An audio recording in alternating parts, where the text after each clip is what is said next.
Risk یہ بھی ہے کہ گلف کنٹریز کی طرف سے ریٹیلیشن ہو جائے.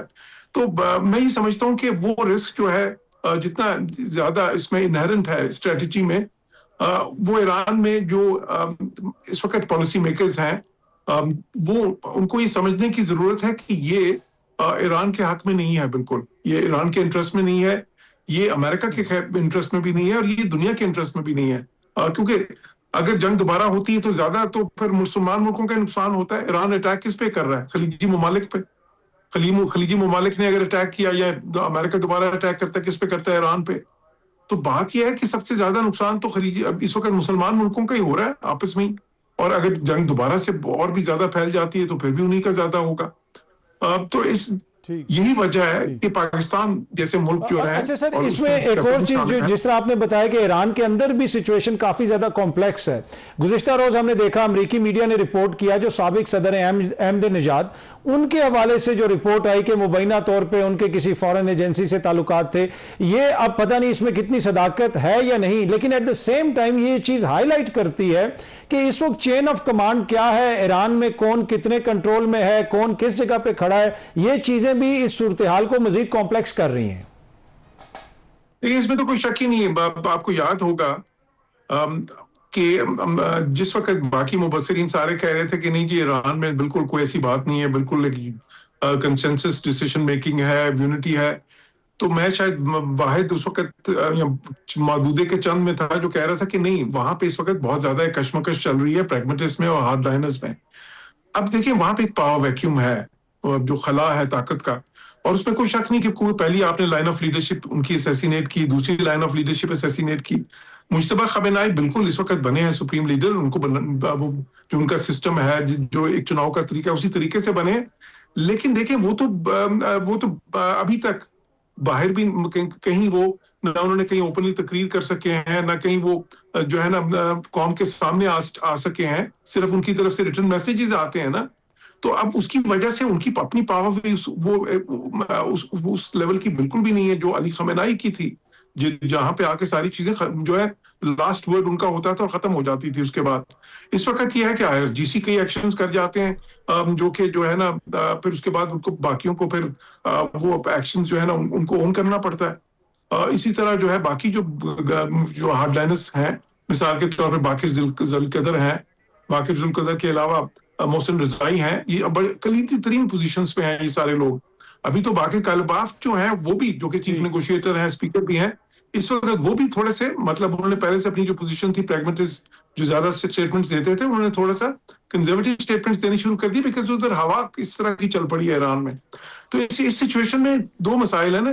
ایک تو یہ ہے کہ وہ بہت زیادہ پریویل کر گئے ہیں اس وقت جو ہارڈ لائنرز ہیں، اور دوسرا یہ ہے کہ پاور ابھی تک جو پاور سینٹرز ہیں آپس میں ان کی کشمکش ہے. بے شک وہ IRGC ہو، بے شک وہ جو قدس فورس کے کمانڈر ہیں، بے شک وہ جو ہے نا نیشنل سیکورٹی کاؤنسل ہے، یا جو ہے نا جو آفس ہے سپریم کمانڈر کا، جو پارلیمنٹ ہے، یا پھر صدر پزشکیان اپنی جگہ پہ ہیں، فورن منسٹر بھی ہیں، وہ لوگ ہیں جو کہ پریگمیٹسٹ ہیں زیادہ، صدر پزشکیان اور عباس اراغچی. تو ساری سچویشن میں ایک کنفیوژن ہے ایران کے اندر. اس میں تو مطلب، اور وہ جب کنفیوژن ہوتی ہے تو اس میں آپ کو واضح طور پہ نظر آ رہا ہے کہ وہاں پہ ایک پاور سٹرگل بھی ہے، پاور ویکیوم بھی ہے، اور بہت سارے پاور آپ کو سینٹرز بھی نظر آ رہے ہیں. اور ایسا ہی فیل ہوتا ہے کیونکہ جس قسم کے فیصلے کیے جا رہے ہیں اس میں لگتا ایسے ہے کہ کہیں پہ کوئی نہ کوئی اختلاف ضرور ہے ایران کے اندر. سر آپ کا بہت بہت شکریہ، تھینک یو سو مچ ہمیں جوائن کرنے کے لیے. وقت ہو ایک چھوٹی سی بریک سے واپس آئیں گے تو گفتگو کے سلسلے کو آگے بڑھاتے ہیں. ویلکم بیک جی. پاکستان تحریک انصاف کے سیکرٹری جنرل سلمان اکرم راجہ صاحب نے ہمیں جوائن کیا. راجہ صاحب آپ کا بہت بہت شکریہ. سر آج عمران خان صاحب سے ملاقات کا دن تھا، آپ کا نام لسٹ میں تھا، ایز ایکسپیکٹ کیا جا رہا تھا. ونس اگین آپ لوگوں کی ملاقات نہیں ہوئی، لیکن یہ ایک لگتا ہے ایسے کہ ایک نارمل چیز بن گئی ہے. آپ لوگ جاتے ہیں، آپ کی ملاقات نہیں کروائی جاتی، لیکن آپ کی جانب سے وہ جو ایک تحریک کی بات ہوتی تھی، عمران خان رہائی موومنٹ کی بات ہوتی تھی، وہ کہیں پہ نظر نہیں آ رہی. آپ حکومت کے دباؤ نہیں ڈال سک رہے. کیا یہ اسیسمنٹ ٹھیک ہے؟ دیکھیں کسی حد تک ٹھیک ہے کہ اس وقت وہ دباؤ شاید نہیں ہے حکومت پر جو ہونا چاہیے. جو کچھ اس ملک میں ہو رہا ہے اس وقت، میں سمجھتا ہوں اس کا دباؤ تو ہے.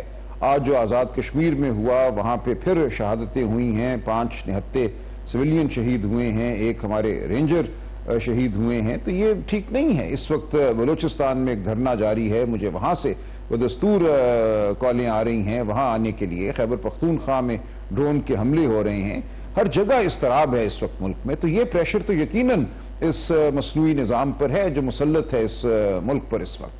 جہاں تک تعلق ہے کہ پاکستان تحریک انصاف دباؤ ڈالے اس نظام پر، اس حکومت پر، اس پورے سیٹ اپ پر، دیکھیں ہمارا ایک اخلاقی دباؤ اپنی جگہ موجود ہے۔ آزاد کشمیر میں ہم الیکشن سے باہر آ گئے، گلگت بلتستان میں ہم نے الیکشن میں حصہ لیا اور بالکل عیاں کیا اس پورے نظام کا جو جھوٹ ہے، جو ڈھونگ ہے، لیکن اب انشاءاللہ آپ دیکھیں گے اگلے چند دنوں میں ہمارا ایک مربوط جو فیصلہ ہے وہ سامنے آئے گا۔ کل ہماری میٹنگ ہے پارلیمانی پارٹی کی، اس کے بعد مزید میٹنگز ہوئیں گی۔ اچکزئی صاحب، علامہ ناصر سے میں رابطے میں ہوں اور وہ دونوں انشاءاللہ کل کوئٹہ میں ہوں گے، وہاں بھی بات ہوگی۔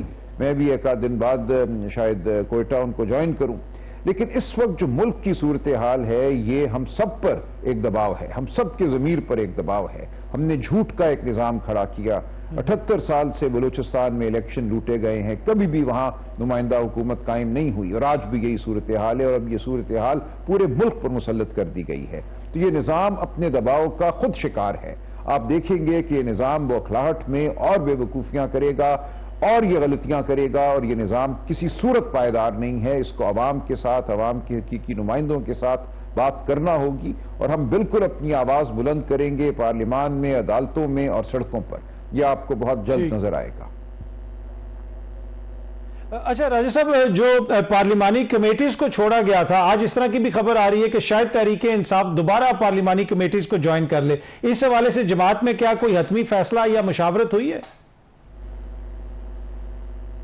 دیکھیں میں پچھلے 6 دن سے ایران میں تھا، میں آج ہی واپس آیا ہوں اور میری ابھی مشاورت نہیں ہوئی۔ کل میٹنگ ہے ہماری ایک پارلیمانی پارٹی کی، اس میں تمام جو موضوعات ہیں، جو ایشوز ہیں، ان پہ بات ہوگی، اس کے بعد میں کچھ کہہ سکوں گا۔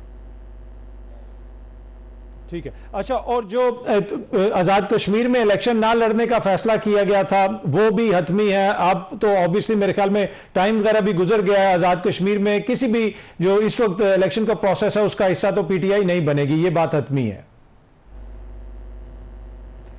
دیکھیں آج جو واقعات ہوئے ہیں، جو صورتحال ہے اس وقت آزاد کشمیر میں، جو وہاں قتل و غارت ہو رہا ہے، جو وہاں حقیقی نمائندے ہیں عوام کے، جس طریقے سے عوام کی آواز کو وہاں دبایا جا رہا ہے، کوئی بھی الیکشن ایک ڈھونگ ہوگا، اور یہ ناممکن ہے کہ ہم کشمیری عوام کے خلاف کھڑے ہو جائیں۔ 12 نشستوں کے حوالے سے جو ان کی مانگ ہے وہ جائز ہے، اس پر بالکل بحث ہونی چاہیے، کوئی طریقہ وضع ہونا چاہیے۔ تو ہم کسی ایسے سیٹ اپ کا، کسی ایسے الیکشن کا حصہ نہیں بنیں گے جس کا مقصد حقیقی نمائندوں کو باہر رکھنا ہو، جو حقیقی مانگیں ہیں آزاد کشمیر کے عوام کی ان کو دبانا ہو۔ ہم آزاد کشمیر کے عوام کے ساتھ کھڑے رہیں گے۔ ٹھیک۔ اچھا صاحب، جو 5 اگست کی کال دی گئی ہے تحریک تحفظ آئین پاکستان کے پلیٹ فارم سے، اور obviously پی ٹی آئی اس کا ایک امپورٹنٹ پارٹ ہے، وہ صرف ایک دن کی کال ہے؟ صرف ایک دن احتجاج ہوگا اور اس کی کیا شکل ہوگی؟ کوئی چیز واضح ہوئی ہے؟ نہیں، دیکھیں میں نے جیسا عرض کیا، کل ہماری میٹنگ ہے، اس کے بعد مزید میٹنگز ہوں گی۔ دیکھیں یہ ایک نقطہ آغاز ہوگا اور ہم اس عمل کو اب جاری رکھیں گے۔ ہمارا مقصد پرامن احتجاج ہے، آئین اور قانون ہمیں آواز بلند کرنے کی اجازت دیتا ہے۔ دفعہ 144 لگا کر آپ ہمارے تمام انسانی حقوق نہیں چھین سکتے، آپ آئین کو معطل نہیں کر سکتے۔ تو یہ معاملہ اب ایسا ہے جو پیچھے نہیں جائے گا، اب یہ آگے بڑھے گی بات۔ ہم اپنی آواز بلند کرتے رہیں گے، حقوق مانگتے رہیں گے، اور آپ کو ہم نظر بھی آئیں گے یہ سب کچھ کرتا ہوا۔ اچھا، ایک اور جو کرٹیسزم ہوتا ہے سر لیڈرشپ پہ، کہ لیڈرشپ نے اتنا متحرک کردار ادا نہیں کیا، اور اسی وجہ سے علیمہ خان صاحبہ بھی اس دن باہر نکلی، خیبر پختونخوا کے مختلف علاقوں میں وہ گئیں، ورکر ان کو دیکھ کے وہ بھی باہر نکلا۔ تو یہ کرٹیسزم کس حد تک جائز ہے تحریک انصاف کی قیادت پر کہ اتنی پرو ایکٹیو نہیں ہے جتنا ان کو ہونا چاہیے، یا پھر جتنا آپ کا ورکر ایکسپیکٹ کرتا ہے، جتنی اس کی امید ہے؟ دیکھیں دونوں باتیں ہیں۔ ایک تو میں سمجھتا ہوں جو ایکسپیکٹیشن ہے وہ بہت زیادہ ہے، ٹھیک ہے، میں اس کو برا نہیں کہتا، اور جو ہمارا ایک طرح سے وجود ہے ورکر کے سامنے وہ شاید ان امیدوں سے بہت کم ہے۔ دونوں باتوں میں سمجھتا ہوں وزن ہے۔ لیکن آپ یہ ذہن میں رکھیے کہ ہمارے بہت سے جو نوجوان دوست ہیں، آپ ان کو ورکر کہیے، عمران خان کے وہ ملک کی جمہوریت کے وہ خیر خواہ ہیں، ان کا یہ خیال ہے کہ ایک دن کا معرکہ ہے جو ہم جیت سکتے ہیں، آپ جائیے اور خان صاحب کو جیل سے نکال کر لے آئیے۔ ایسے نہیں ہوتا نا، یہ 78 سال کا جبر کا نظام ہے، ہمیں اس کے خلاف کھڑا ہونا ہے اور مسلسل کھڑے رہنا ہے۔ یہ ایک دن کا کوئی T20 ون ڈے میچ نہیں ہوگا۔ ہم باہر نکلیں گے اور ہم نکلے ہوئے ہیں۔ پارلیمان کے اندر ہماری آواز بہت توانا ہے، اس کو سینسر کیا جاتا ہے، بات کو باہر آنے نہیں دیا جاتا۔ ہم ہر جگہ جہاں ملک میں ناانصافی ہے وہاں پہنچتے ہیں، وہاں ہم عوام کے ساتھ کھڑے ہوتے ہیں، تو یہ سب کچھ جاری ہے۔ لیکن یہ حقیقت ہے کہ عمران خان کو اب 3 سال ہونے کو آئے ہیں جیل میں، اور عمران خان کو ہم رہا نہیں کرا سکے۔ لیکن کیا یہ سراسر ہمارا قصور ہے؟ ہمارے سامنے تمام راستے جو ہیں وہ بند کر دیے گئے۔ عدالتی راستہ جو تھا 26ویں اور 27ویں ترمیم کے ذریعے بند کیا گیا، ڈائریکٹ گولیاں چلائی گئیں۔ پاکستان کی تاریخ میں ایسا نہیں ہوا کہ اتنی آسانی سے۔ اچھا راجہ صاحب، ایک اور جس طرح آپ نے بھی ذکر کیا کہ خان صاحب کے مقدمات عدالتوں میں چل رہے ہیں، اور خان صاحب کا جو نیب کے مات ہیں اب یہ لگ رہا ایسے ہے کہ تیزی سے آگے بڑھ رہے ہیں، اور حکومت نے قانون میں تبدیلی کر دی۔ اب وہ جو اپیل کا معاملہ ہے وہ آئینی عدالت میں جائے گا، آلدو کہ آئینی عدالت کے حوالے سے تاثر تو یہی تھا کہ اس کا دائرہ اختیار محدود ہے، آئینی معاملات تک وہ محدود ہوگی۔ لیکن یہ جو ترمیم کی گئی، آپ کی جماعت یہ بھی کہتی ہے کہ یہ پرسن سپیسیفک ہے، لیکن بہت سارے وکلا رہنما ہیں، آپ خود بہت نامی گرامی وکیل ہیں، اس قانون کو آپ لوگوں نے یہ جو ترمیم کی گئی تھی اس کو چیلنج کیوں نہیں کیا کسی عدالت میں؟ دیکھیے یہ وہ اسی قسم کی صورتحال ہے جس کا ذکر ابھی آپ نے پہلے کیا کہ لوگ سوچتے کیا ہیں اور ہم کرتے کیا ہیں۔ دیکھیں اگر ہم اس ترمیم کو چیلنج کریں تو کہاں چیلنج کریں؟ آئینی عدالت میں۔ یہ ترمیم یہ کہہ رہی ہے کہ آئینی عدالت کے اختیارات میں وسعت دی جا رہی ہے، آئینی عدالت جو ہے نیب کی اپیلیں سنے گی۔ ہم آئینی عدالت میں جائیں اور کہیں کہ نہیں آپ اس قانون کو کالعدم قرار دیں، تو اس میں تھوڑی سی فراست کی ضرورت ہوتی ہے۔ اس وقت جو حالات ہیں ان حالات میں ہم اس پر ایک مہر ثبت کرا دیں وہ اچھی بات نہیں ہے۔ بہرحال اس پہ ضرور بحث ہوئی ہے اور ممکن ہے ہم اس ترمیم کو چیلنج بھی کریں، لیکن یہ اتنی سادہ بات نہیں ہے کہ ایک ترمیم ہوئی فوراً عدالت میں بھاگو اور کل آپ کو وہاں پہ اپنی مرضی کا فیصلہ مل جائے گا۔ یہ وہ حالات نہیں ہیں۔ اسی طرح اور بہت سارے معاملات ہیں جو بات سوشل میڈیا پہ ہوتی ہے، پی ٹی آئی نے یہ کیوں نہیں کیا، وہ کیوں نہیں کیا۔ ہمیں پتہ ہوتا ہے بہت سی چیزوں کی مصلحت کیا ہے، بہت سی چیزوں کا نتیجہ کیا آنے والا ہے۔ بہت سی باتیں ایسی ہوتی ہیں جو میں نہیں سوشل میڈیا پہ کر سکتا، میڈیا پہ الیکٹرانک میڈیا پہ بھی نہیں کر سکتا۔ بہت باتوں کا ہمیں علم ہوتا ہے، لیکن ہمیں بوجھ سہنا پڑتا ہے تہمت کا، کیونکہ ہم ہر وہ بات نہیں کر سکتے جس کے کرنے سے ہمیں یا عمران خان کو نقصان پہنچے۔ تو بہت سی باتوں کا بوجھ ہم اٹھاتے ہیں، تہمت ہم قبول کرتے ہیں، لیکن کوشش یہ کرتے ہیں کہ فراست سے آگے بڑھا جائے۔ اچھا سر، اس وقت کسی لیول کے اوپر کوئی انگیجمنٹ ہو رہی ہے؟ کیونکہ ایک تاثر یہ ہے کہ شاید پی ٹی آئی نے تھوڑا سا ہولڈ بیک کیا ہوا ہے، اس کی بنیادی وجہ یہ ہے کہ کہیں نہ کہیں بات چیت چل رہی ہے اور شاید معاملات آگے بڑھ رہے ہیں۔ آپ کے نالج میں کوئی ایسی چیز ہے یا کوئی ایسی گنجائش آپ کو نظر آتی ہے؟ دیکھیں اس وقت تو مجھے نہیں نظر آ رہی، گنجائش تو کبھی بھی پیدا ہو سکتی ہے۔ یہ جو نظام ہے جیسا کہ میں نے عرض کیا خود اپنے بوجھ تلے اپنے جھوٹ تلے گر رہا ہے، اس کو بالکل ہم سے بات کرنا ہوگی، معاملہ کرنا ہوگا۔ اس وقت یہ کسی زوم میں مبتلا ہے، لیکن ہم ہر وہ کام کریں گے جو مؤثر ثابت ہو سکتا ہے۔ اگر ہمیں یہ لگا کہ ہمیں ہر روز باہر نکلنا ہے، یہ ایک دن کا مارکہ نہیں ہے کہ ایک جگہ جا کے ہم ایک دن بیٹھ گئے اور گولیاں کھا کے تتر بتر ہو گئے، تو ہم نہیں وہ کریں گے۔ ہم وہ کام کریں گے جو ہماری اجتماعی دانش جو ہے، 40-50 سال سے سیاست کرنے والے لوگ ہمارے ساتھ ہیں، اچکزئی صاحب ہوں، علامہ ناصر ہوں، دیگر بہت سے ہیں۔ ہم سب بیٹھ کر خلوص نیت سے فیصلہ کریں گے اور اس فیصلے پر عمل کریں گے۔ لیکن اگر کوئی ہم سے بات کرنا چاہتا ہے اصول کی بنیاد پر، قانون اور آئین کی بحالی کے لیے، عدلیہ کی بحالی کے لیے، تو وہ دروازے ہمیشہ کھلے رہتے ہیں۔ اچھا سر، ابھی جو یہ سارا معاملہ چل رہا ہے، obviously مذاکرات کی تو بات بار بار ہوتی ہے، لیکن اپوزیشن کا الائنس اس میں کوئی اضافہ ہوتا ہوا آپ دیکھ رہے ہیں؟ آج کل مولانا بھی کافی تنقید کر رہے ہیں حکومت پہ، تو آپ کو لگتا ہے کہ ان کے ساتھ بھی الائنس آگے بڑھ سکتا ہے؟ دیکھیے ایک تو ہے نا باضابطہ الائنس کہ تحریک تحفظ آئین پاکستان کا کوئی جماعت جو ہے حصہ بن جائے۔ دوسری بات یہ ہے کہ جو ایشوز ہیں ان پہ ہم اکٹھے چلیں، تو بالکل ایسا ممکن ہے کہ جماعتیں تحریک تحفظ آئین پاکستان کے پلیٹ فارم پہ باقاعدہ شمولیت اختیار کریں، اور یہ بھی ممکن ہے کہ شمولیت اختیار کیے بغیر ایشو بائی ایشو جو ہے معاملات میں ہم اکٹھا چلیں، معاملات پہ ہم ایک دوسرے کا ساتھ دیں، تو یہ بالکل ممکن ہے۔ اور سر یہ اب جوڈیشل تعیناتیاں بھی ہونی ہیں، نئے معزز جج صاحبان بھی آ رہے ہیں، اور پاکستان تحریک انصاف بھی جوڈیشل کمیشن کا حصہ ہے، غالباً آپ کے 2 ممبران ہیں، تو آپ لوگ اس عمل کا حصہ بنیں گے؟ دیکھیں اس پہ بھی بحث ہوگی، جو ہماری پارلیمانی پارٹی کی میٹنگ ہے اس میں بالکل 2 آراء ہیں۔ ایک رائے یہ ہے کہ ہماری شمولیت سے کوئی فرق نہیں پڑتا، جس طرح اس تمام نظام کو وضع کیا گیا ہے، جو بالادست طاقتیں چاہتی ہیں وہ ہو جاتا ہے، ہمارے بیٹھنے سے صرف ایک لیجٹمیسی یا ایک اعتبار کی فضا پیدا ہوتی ہے، جو کہ ایک جھوٹا اعتبار ہے۔ تو ایک یہ رائے بالکل ہے۔ دوسری رائے یہ ہے کہ جو بھی یہ نظام ہے ہمیں اس سے معاملہ کرتے رہنا چاہیے، اس میں شمولیت رکھنی چاہیے، تو اس پہ بحث ہوگی، اور جو بھی فیصلہ ہوگا ہم اس پر عمل کریں گے۔ سلمان اکرم راجہ صاحب، سر بہت بہت شکریہ، تھینک یو سو مچ ہمیں جوائن کرنے کے لیے۔ وقت ہو ایک چھوٹی سی بریک کا، بریک سے واپس تو گفتگو کے سلسلے کو آگے بڑھاتے ہیں۔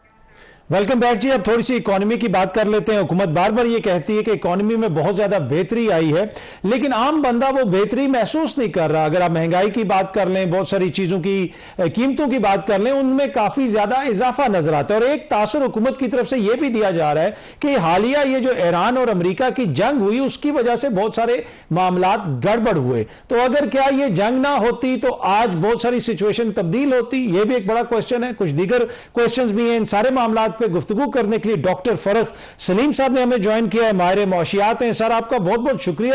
سر سب سے پہلے تو یہ بتائیے گا کہ یہ جو پاکستان میں اس وقت مہنگائی ہے، اس کی بنیادی وجہ یہ ایران امریکہ کی جنگ ہے، یا پھر کوئی تھوڑا بہت مسئلہ ہماری اکانومی میں بھی ہے؟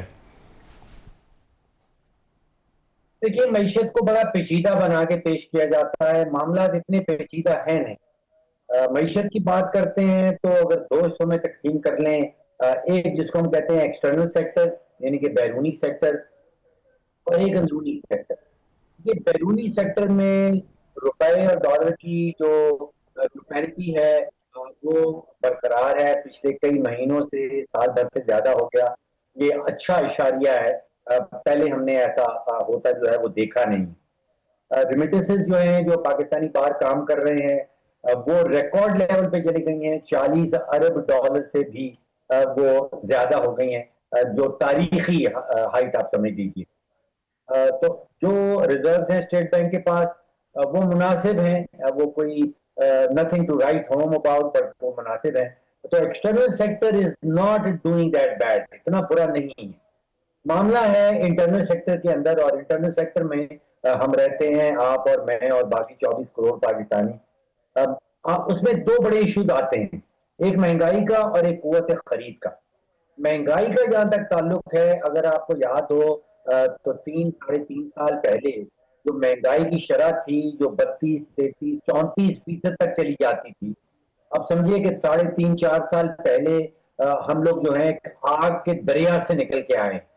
اب وہ شرح جو ہے وہ 8, 9, 10% پہ ہے، 11 کہہ لیجیے، ڈبل ڈیجٹ میں جا رہی ہے، لیکن وہ 34-35%۔ اچھا ڈاکٹر صاحب، جس طرح آپ نے انٹرنل فیکٹرز کا ذکر کیا ہے کہ بہت سارے انٹرنل فیکٹرز ایسے ہیں جن کی وجہ سے یہ مہنگائی بھی اور بہت سارے معاملات ہیں، 5 بجٹ یہ حکومت پیش کر چکی ہے، کہاں پہ لیگ کر رہے ہیں؟ کیا وجہ؟ کچھ ایسی فنڈامنٹل چیزیں تو ہوں گی جن کو ہم کہہ سکتے ہیں کہ ان کی وجہ سے ابھی بھی ہم یہاں پہ کھڑے ہیں۔ دیکھیے، بنیادی مسئلہ معاشی ڈھانچے کا ہے۔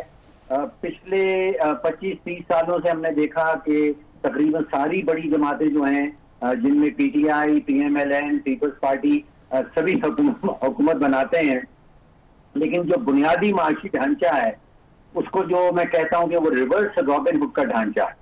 when we were growing up تو ایک کہانی سنائی جاتی تھی رابن ہوڈ کے حوالے سے کہ وہ امیروں سے پیسے لیتا تھا، چھینتا تھا اور غریبوں میں بانٹتا تھا۔